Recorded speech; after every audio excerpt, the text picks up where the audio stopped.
বাংলাদেশে ছাত্র জনতা যে বৈষম্য বিরোধী আন্দোলনে যে সমস্ত ছাত্র জনতা নিহত হয়েছেন যাদের কল্যাণে আজকে আমরা এই রাস্তায় দাঁড়িয়ে কথা বলছি। সালের 25-26 ফেব্রুয়ারি পিলখানায় পরিকল্পিতভাবে যে বিডিআর হত্যাকাণ্ড হয়, সেই হত্যাকাণ্ডের যে সমস্ত দেশপ্রেমিক সেনা সদস্য সেনা অফিসার নিহত হয়েছেন, পাশাপাশি সেনা অফিসারের সাথে যে সমস্ত বিডিআর সদস্য নিহত হয়েছেন তাদের রুহের মাগফিরাত কামনা করি এবং তাদের এই হত্যাকাণ্ডের তীব্র নিন্দা এবং দৃষ্টান্তমূলক শাস্তি আমরা দাবি করছি।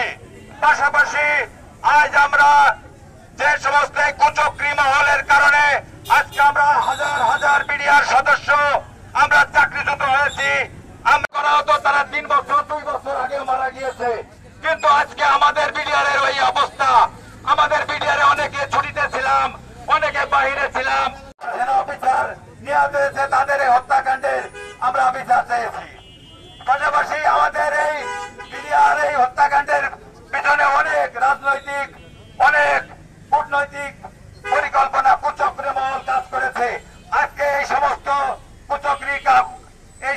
কুচক্র মহলের মাসুল আজকে আমরা এই সাধারণ সৈন্যরা